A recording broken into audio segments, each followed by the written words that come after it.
देख रहे हैं जीबीएन express news. Greater Noida Ayush का सबसे बड़ा प्रदर्शन आयुर्योग एक्सपो 2024 धूमधाम से प्रारंभ। ग्रेटर नोएडा दिल्ली एनसीआर 4 अगस्त से 2024 आयुर्योग एक्सपो 2024 आज भव्य उद्घाटन समारोह के साथ India expo centre and mart greater Noida Delhi NCR में प्रारंभ हुआ, जहां IHE 2024 पहले से आयोजित हो रहा है।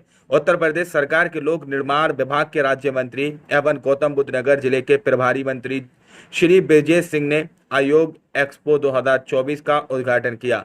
इस अवसर पर IMA आयुष के संस्थापक डॉक्टर RS चौहान, हिमाचल प्रदेश सरकार के आयुष सचिव श्री संदीप कदम, दिव्य प्रेम सेवा मिशन हरिद्वार के संस्थापक डॉक्टर आशीष गौतम, IEML के अध्यक्ष श्री राकेश कुमार, आयोग एक्सपो के सलाहकार समिति के अध्यक्ष गुरुजी डॉक्टर HR नागेंद्र, NMC के अध्यक्ष डॉक्टर BN गंगाधर, आयुर्योग एक्सपो के फेयर अध्यक्ष डॉक्टर नितिन अग्रवाल और विश्व आयुर्वेद मिशन के संस्थापक डॉक्टर GS तोमर उपस्थित थे। आयुर्योग एक्सपो भारत की प्रमुख व्यावसायिक आयोजन है, जो आयुर्वेद, योग, प्राकृतिक चिकित्सा, यूनानी, सिद्ध, होम्योपैथी, हर्बल, कृषि, प्राकृतिक, फिटनेस और कल्याण उत्पादों और सेवाओं पर केंद्रित है। ये एक्सपो आपूर्तिकर्ताओं और खरीदारों को जोड़ने के लिए एक महत्वपूर्ण मंच के रूप में कार्य करता है और आयुष, जैविक, प्राकृतिक और कल्याण उद्योगों को क्षेत्र के लोगों को एकत्रित करने में अग्रणी है। उत्तर प्रदेश सरकार के लोक निर्माण विभाग के राज्य मंत्री एवं गौतम बुद्ध नगर जिले के प्रभारी मंत्री श्री ब्रजेश सिंह ने अपने उत्साह को व्यक्त करते हुए कहा, आयोग एक्सपो 2024 में आप सभी के बीच उपस्थित होकर मुझे अत्यधिक खुशी हो रही है। आयुर्वेद एक प्राचीन विज्ञान है और हमने कोरोना संकट के दौरान इसके प्रभाव को देखा है।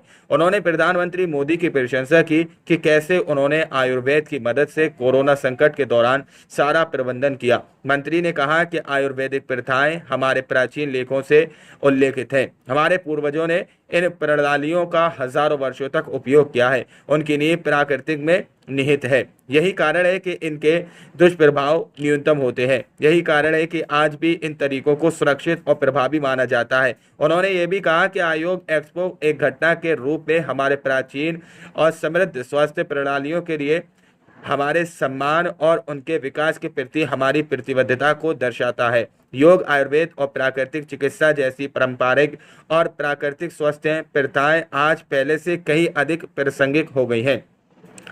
आयुर्वेद और योग जैसी पारंपरिक प्रणालियां न केवल बीमारियों का इलाज करने में मदद करती हैं, बल्कि हमारे शरीर, मन और आत्मा को संतुलित करके समग्र स्वास्थ्य प्रदान करती है। ये प्राकृतिक विधियां मधुमेह, उच्च रक्तचाप और अवसाद जैसी जीवन शैली संबंधी बीमारियों को नियंत्रित करने में महत्वपूर्ण भूमिका निभाती हैं। इन प्राचीन विधियों का एक अन्य महत्वपूर्ण पहलू ये है कि वे किफ़ायती और सुलभ हैं। इन प्रणालियों का हमारे देश में सदियों पुराना इतिहास है और ये हमारी सांस्कृतिक विरासत का एक अभिन्न हिस्सा है।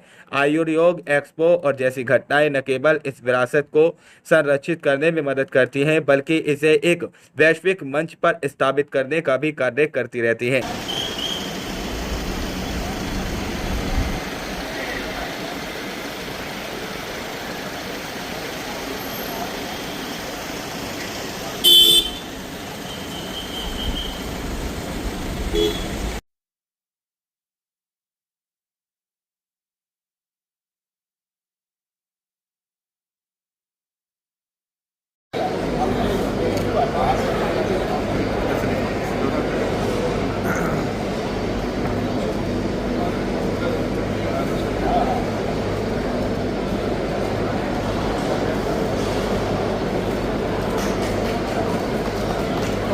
आयुर्वेद हर्ब्स के श्री सोढ़ी जी से निवेदन है मंच पर आए और अभिनंदन करें डॉक्टर GS साहब।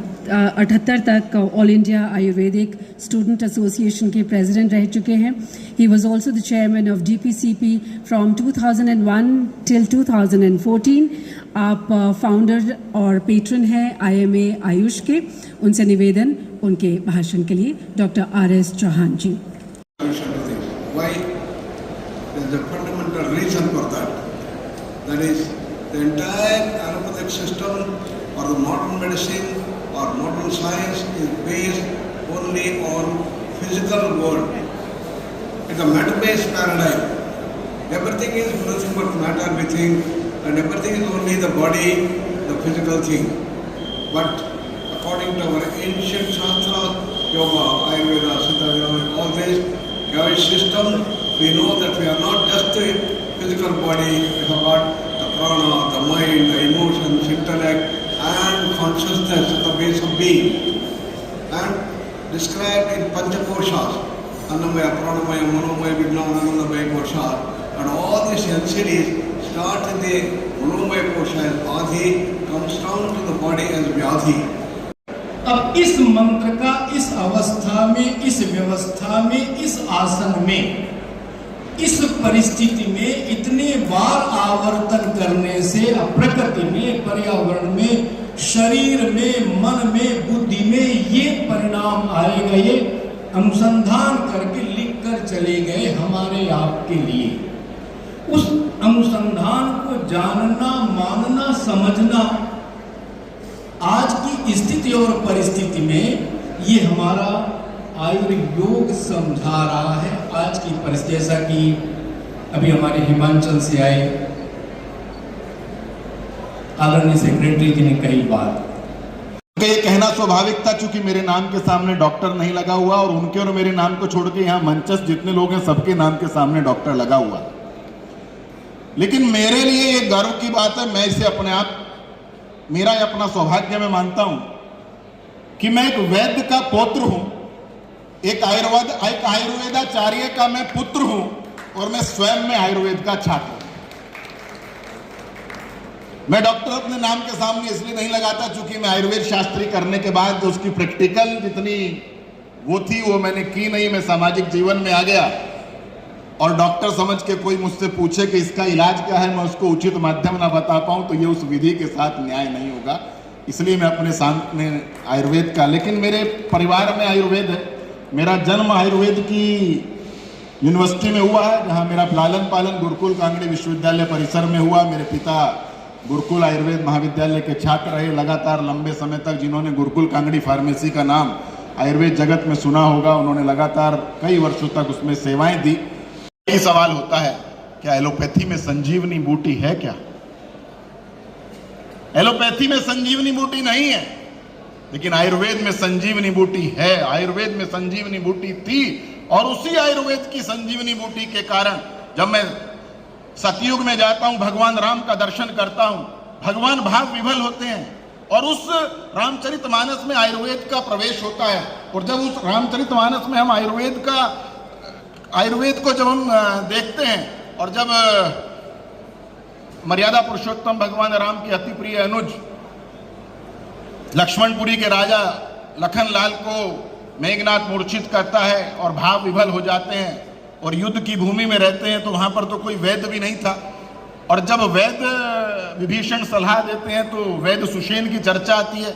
जब वैद्य सुषेण की चर्चा आती है तो राजधर्म और एक चिकित्सक का क्या धर्म होना चाहिए, राजधर्म और एक चिकित्सक, उसमें भी एक आयुर्वेद वैद्य की क्या भूमिका होनी चाहिए, वो एक बड़ा सुंदर प्रसंग है।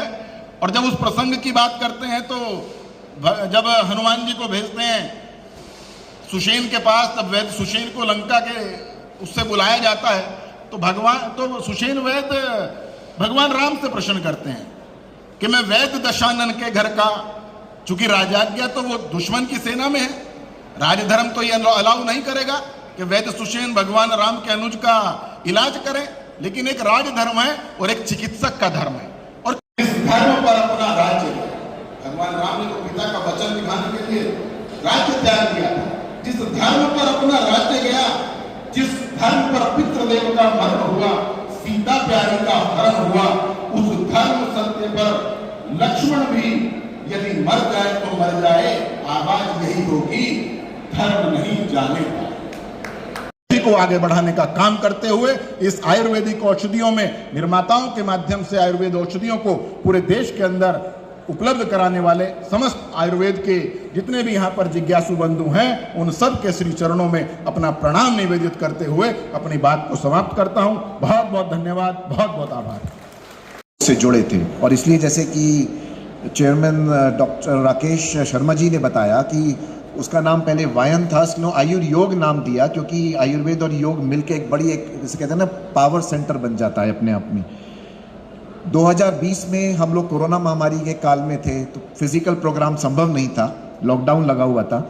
उसके बावजूद भी आयुर्योग के 50 से अधिक ऑनलाइन सेशंस किए और उसके अंदर पूरी दुनिया से लोग इकट्ठे हुए। जितने भी आयुर्वेद और योग के मनीषी थे, शायद ही कोई ऐसा विद्वान होगा जो बच पाया होगा जो उस ऑनलाइन सेमिनार्स और वेबिनार्स में शामिल नहीं हुआ होगा। यहाँ तक कि मिनिस्ट्री ऑफ आयुष और प्राइम मिनिस्टर ऑफिस ने भी उसका संज्ञान लिया था। फिर 2021-22 में जब कोरोना काल खत्म हुआ तब फिर ग्रेटर नोएडा में एक फिजिकल आयुर्योग का आयोजन किया गया और उसमें सबसे महत्वपूर्ण बात ये हुई कि हमने पूरे देश भर से आयुर्वेद के हमारे ग्रेजुएट्स और पोस्ट ग्रेजुएट्स आए थे और 500 से अधिक रिसर्च पेपर्स उन्होंने प्रेजेंट किए थे। और जैसे कि हम लोगों का एक विजन बना कि इंडस्ट्री और एकेडमिया उसको साथ साथ जोड़ा जाए, उनको एक साथ, they should be collected together कि जो रिसर्च एकेडमिया करे वो इंडस्ट्री को दे। और डॉक्टर राकेश शर्मा जी का एक बड़ा एम्फेसिस रहता है इस पे कि इंडस्ट्री ऑफ आयुर्वेदा एंड योग शुड ग्रो अप, वो एक बड़ा